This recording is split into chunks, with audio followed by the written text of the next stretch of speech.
Selamat malam, Bapak Ibu. Perkenalkan kami dari kelompok 13 akan mempresentasikan proyek kelas kami yang berjudul Evaluasi Penerapan Digital Logistik pada Lini Distributor Unilever dengan dosen pengampu Pak Tatang dan Prof.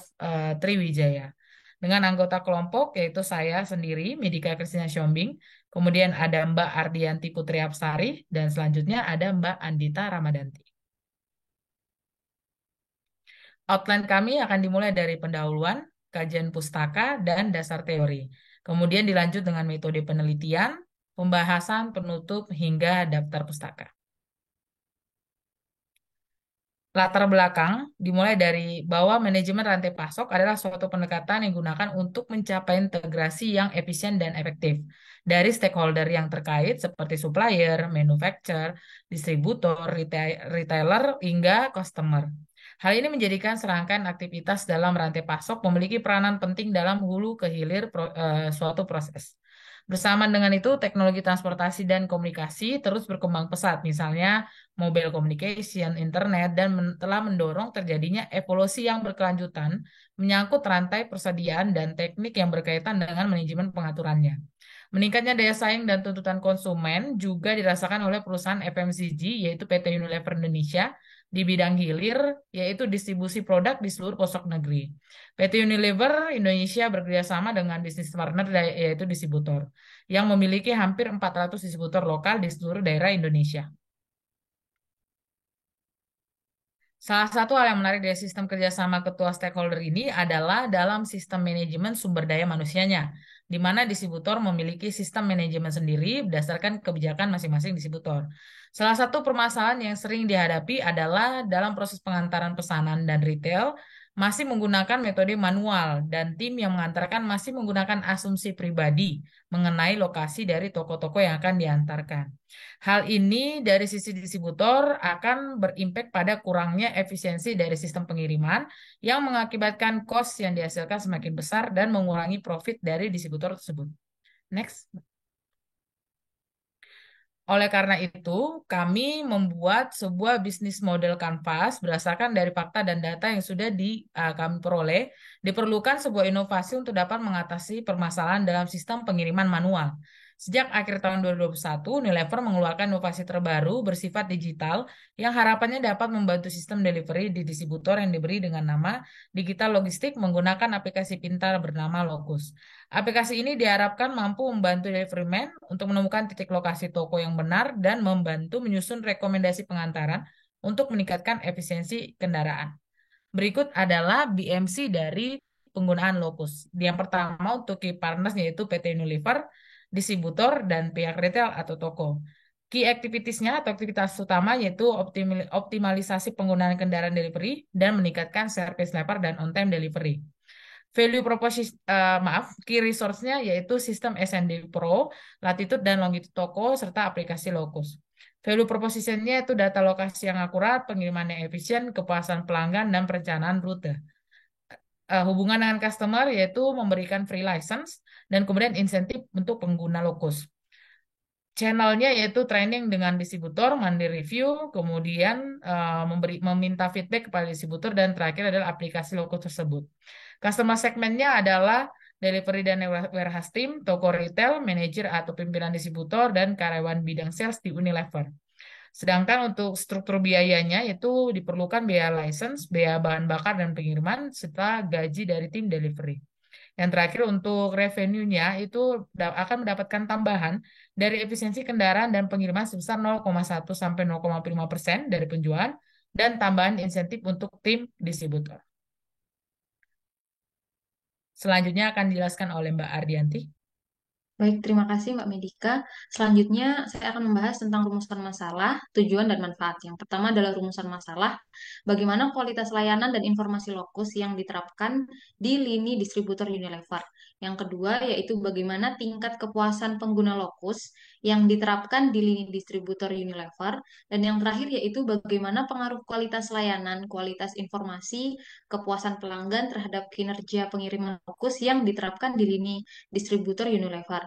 Selanjutnya untuk tujuan penelitian sendiri yaitu untuk mengevaluasi penerapan digital logistik pada lini distributor di perusahaan Unilever. Gunanya untuk mengetahui apakah kualitas layanan, kualitas informasi, dan kepuasan pelanggan atau pengguna memiliki pengaruh yang signifikan terhadap kinerja pengiriman.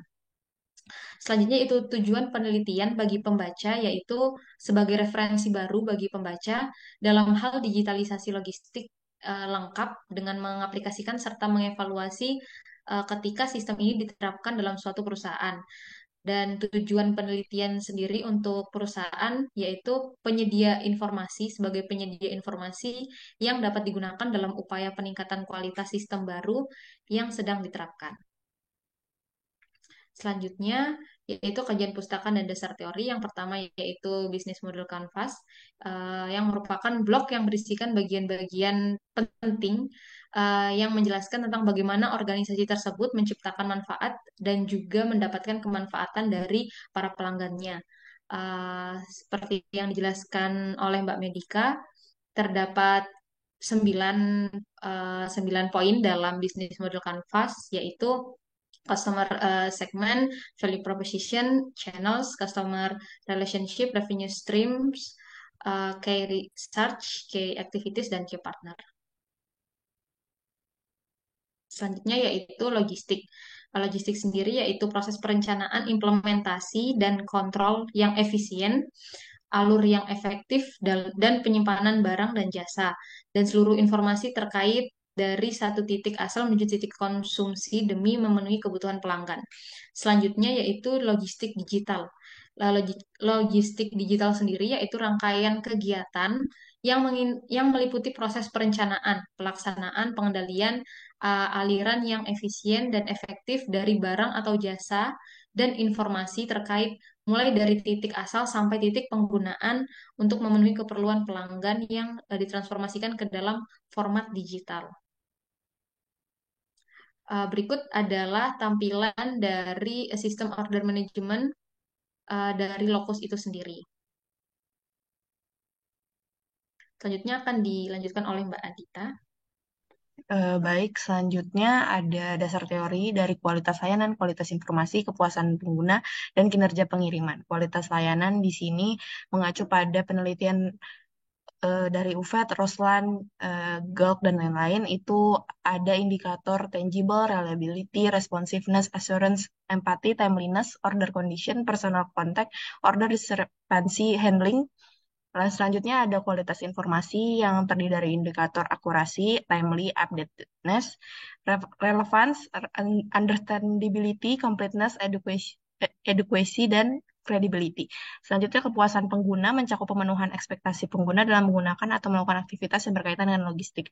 Dan yang terakhir kinerja pengiriman itu terdiri dari efisiensi biaya, efisiensi waktu pengiriman, efisiensi penggunaan kendaraan, dan profit.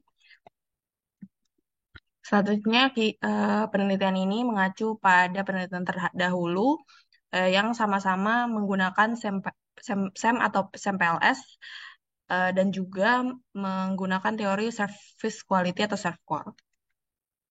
Berikut ada kerangka penelitian. Yang pertama itu kualitas digital logistik Unilever berdasarkan perspektif pemilik toko, distributor, delivery, dan manajemen, dan diteliti bagaimana kualitas layanannya, kualitas informasinya, dan kepuasan pengguna dan pengaruhnya terhadap kinerja pengiriman. Dan selanjutnya diukur dan dianalisis menggunakan SEM PLS. Yang kemudian hasilnya menjadi evaluasi penerapan digital logistik pada lini distributor Unilever dan menghasilkan aplikasi manajerial untuk Unilever tersendiri. Selanjutnya metode pengumpulan data itu lokasinya di lini distributor Unilever Indonesia Oktober hingga Desember 2022. Jenis dan sumber data, jenis data kuantitatif dan kualitatif, sumber data dari primer dan sekunder, dari buku-buku atau jurnal-jurnal di website. Lalu ada teknik penarikan sampel, instrumennya menggunakan kuesioner dan jumlah respondennya masing-masing peran, yaitu pemilik toko sebanyak 40, delivery team sebanyak 32, distributor sebanyak 9, dan manajemen sebanyak 5. Jumlah ini berdasarkan 10% dari jumlah minimal responden, karena ini proyek kelas, jadi kami hanya menggunakan 10% dari minimal responder. Oke, selanjutnya model penelitian ini ada 5 hipotesis, di mana yang pertama kualitas layanan berpengaruh terhadap kepuasan pengguna, yang kedua kualitas informasi berpengaruh terhadap kepuasan pengguna, yang ketiga kualitas layanan berpengaruh terhadap kinerja pengiriman, yang keempat kualitas informasi berpengaruh terhadap kinerja pengiriman, dan yang kelima kepuasan pengguna berpengaruh terhadap kinerja pengiriman. Selanjutnya metode pengolahan dan analisis data. Yang pertama, dianalisis validitas dan reliabilitas instrumennya, lalu diolah kembali di samples. Selanjutnya ada hasil dan pembahasan. Yang pertama ada demografi responden, di mana perannya sesuai dengan minimal responden yang tadi dijelaskan, dan sebanyak 47% itu dari pemilik toko. Selanjutnya ada dari provinsi, sebanyak 43,3 dari 43,3% dari Sulawesi Selatan.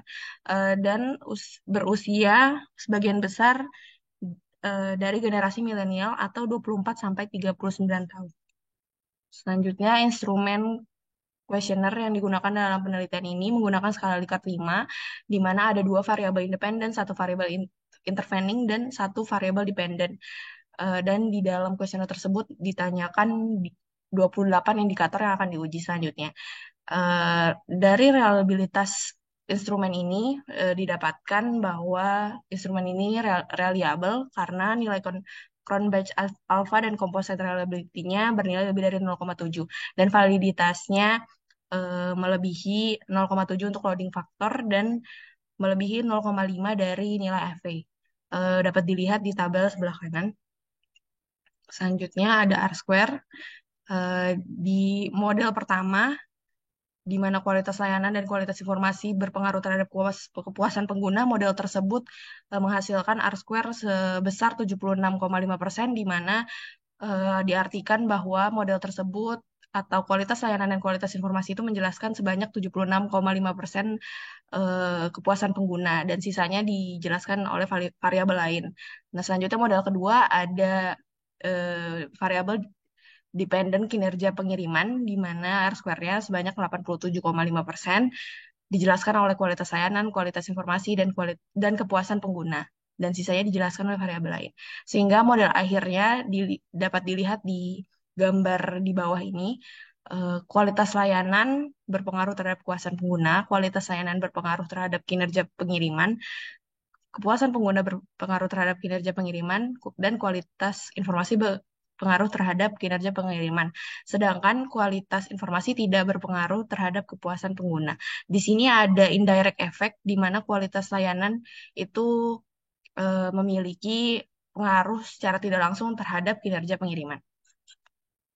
Berikut ada hasil perhitungannya, di mana model akhir tadi dilihat dari hasil bootstrapping, di mana kalau hipotesis diterima, itu berarti tes statistiknya lebih dari 1,96 dan p-value-nya kurang dari 0,05.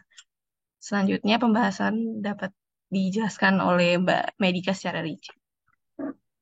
Baik, jadi dari hasil penelitian yang sudah kami dapatkan, kami mencoba untuk melakukan evaluasi dari tiap poin-poin yang sudah ditentukan dan hipotesis yang sudah ditentukan pada bab 3. Di mana yang pertama yaitu menilai dari kepuasan pengguna. Yang poin yang pertama yaitu bagaimana pengaruh kualitas layanan terhadap kepuasan pengguna. Nilai H1 terima H0, yang artinya kualitas layanan berpengaruh positif terhadap kepuasan pengguna. Hal ini disebabkan oleh faktor-faktor yang mempengaruhi kualitas layanan pada lokus disebut baik adalah yang pertama, kemudahan akses aplikasi lokus untuk pengguna dan berapa persen tingkat error saat digunakan. Yang kedua, keamanan privasi dari data pengguna. Yang ketiga, tata bahasa yang digunakan mudah dipahami. Dan kami juga mendapatkan faktor pendukung dari data internal perusahaan, dari testimoni dari pengguna yang mengatakan bahwa lokus ini sangat memberikan impact positif kepada pihak pengguna. Kemudian evaluasi kedua yaitu melihat bagaimana pengaruh kualitas informasi terhadap kepuasan pengguna. Dari data yang kami peroleh bahwa nilai H3 itu tolak H0, berarti kualitas informasi tidak berpengaruh terhadap kepuasan pengguna. Faktor yang mempengaruhi adalah yang pertama, Lokus baru ditemukan di akhir tahun 2021 dan penggunaannya masih belum lama. Terdapat beberapa kendala seperti proses synchronize atau sync yang tidak on time, jaringan internet pengguna, dan lain-lain, sehingga beberapa kali menyebabkan informasi yang diberikan Lokus tidak akurat atau kurang tepat. Namun, proses antisipasi secara manual dilakukan oleh distributor sehingga tidak berakibat fatal dan masih dapat menjaga kepuasan pengguna. Next. Evaluasi yang kedua yaitu dari segi kinerja pengiriman, di mana kami melihat dua faktor yang mirip dengan sebelumnya. Yang pertama, pengaruh kualitas layanan terhadap kinerja pengiriman. Dari hasil statistis yang ditemukan bahwa nilai H2 terima H0, berarti kualitas layanan berpengaruh positif terhadap kinerja pengiriman. Di dalam internal perusahaan, parameter-parameter yang digunakan untuk mengukur kinerja pengiriman adalah complete text, yaitu berapa persen pengiriman selesai menggunakan Lokus. Dan dari data yang kami dapatkan bahwa complete task itu didapatkan sebesar 91% dan tergolong baik. Delivery H+1, di mana persentase jumlah pengiriman yang berhasil dilakukan H+1 transaksi. Hasil tahun 2022 adalah sebesar 95%. Dari kedua parameter tersebut, dapat kita kategorikan sebagai indeks baik. Maka kinerja pengiriman menggunakan Lokus terbukti sudah baik, dikarenakan kualitas layanan yang diberikan sudah optimal. Yang keempat, yaitu pengaruh kualitas informasi terhadap kinerja pengiriman, di mana diperoleh bahwa nilai H4 terima H0, berarti kualitas informasi berpengaruh positif terhadap kinerja pengiriman. Hal ini disebabkan karena Lokus menggunakan teknologi artificial intelligence. Semakin tinggi kualitas dan keakuratan dari informasi, maka akan semakin pendek pula waktu pengiriman. Lokus juga memiliki fitur justifikasi manual sehingga pihak pengguna dapat menjustifikasi rute apabila dibutuhkan. Yang terakhir yaitu menilai kinerja pengiriman dari pengaruh kepuasan pengguna terhadap kinerja pengiriman. Di mana kami memperoleh bahwa nilai H5 terima H0 berarti kepuasan pengguna berpengaruh positif terhadap kinerja pengiriman. Kepuasan pengguna meningkat dikarenakan Lokus memiliki banyak manfaat bagi pengguna, antara lain kapasitas van pengiriman bisa diukur. Yang kedua, memberikan arah atau panduan menuju lokasi toko, terutama lokasi toko yang masih baru. Supervisi dapat dilakukan secara mudah oleh distributor dalam memantau kinerja pengiriman atau kinerja karyawannya secara real time. Dan setiap data dapat dievaluasi untuk meningkatkan efektivitas dan efisiensi. Dari penggunaan Lokus pun data yang kami peroleh bahwa Lokus ini dapat melakukan efisiensi penggunaan kendaraan sebesar 22%, penggunaan jarak tempuh berkurang sebesar 19%, dan profit saving cost sebesar 3,7 juta, dan meningkatkan produktivitas per masing-masing kendaraan sebesar 120%. Selanjutnya akan disampaikan oleh Mbak Ardiante. Ya, terima kasih Mbak Medika atas kesempatannya untuk implikasi manajerial. Nah, untuk mengoptimalkan hasil penggunaan aplikasi Lokus agar mencapai tujuan yaitu saving van pengiriman, menaikkan drop point van serta kelancaran operasional, diperlukan beberapa tindakan pada beberapa hal. Yang pertama yaitu pada serangkaian infrastruktur teknologi informasi, diperlukan RAM perangkat setidaknya 16 GB, lalu koneksi internet minimal 5 Mbps. Selanjutnya itu device berupa smartphone. Yang kedua yaitu data master. Data master uh, yaitu berisikan terkait volume fan, jam kerja toko, unloading tim, serta geocode harus valid dan selalu update, dalam artian data-data tersebut harus real time. Selanjutnya itu operation maintenance, distributor operator, delivery team, warehouse team harus menguasai proses-proses dan web Lokus. Selanjutnya itu operational distributor, diharapkan sinkronisasi rutin atau diharuskan sinkronisasi rutin terkait faktur penjualan pada aplikasi Lokus sehingga rencana rute pengiriman bisa lebih maksimal. Selanjutnya pada kesimpulan seperti yang dijelaskan oleh Mbak Dita dan Mbak Medika bahwa di antara kelima hipotesis ini yang ditolak yaitu hipotesis ketiga, karena variabel pada variabel statistik dan p-value uh, tidak memenuhi parameter. Nah, sehingga dapat disimpulkan bahwa kualitas layanan berpengaruh secara signifikan, secara positif terhadap kepuasan pelanggan. Kualitas informasi tidak berpengaruh signifikan secara positif terhadap pelanggan. Yang ketiga yaitu kualitas layanan berpengaruh signifikan secara positif terhadap kinerja pengiriman, kualitas informasi berpengaruh signifikan secara positif terhadap kinerja pengiriman, dan yang terakhir yaitu kepuasan pelanggan berpengaruh secara signifikan uh, secara positif terhadap kinerja pengiriman. Selanjutnya, selanjutnya yaitu keterbatasan dan rekomendasi. Nah, keterbatasan pada penelitian ini yaitu responden yang didapatkan oleh peneliti yang menjadi objek penulis masih belum maksimal karena hanya di sebagian wilayah saja, yaitu tepatnya di wilayah Sulawesi Selatan saja. Padahal masih bisa diperluas lagi secara keseluruhan. Dan rekomendasinya yaitu penambahan perbandingan dengan metode atau teknologi sejenis untuk mengetahui tingkat kualitas layanan. Dan untuk rekomendasi kedua berkaitan dengan keterbatasan saat ini yaitu untuk memperluas wilayah survei. Selanjutnya, ya berikut adalah daftar pustaka dari penelitian ini. Ya, terima kasih. Ada kurang lebihnya mohon maaf. Wassalamualaikum warahmatullahi wabarakatuh.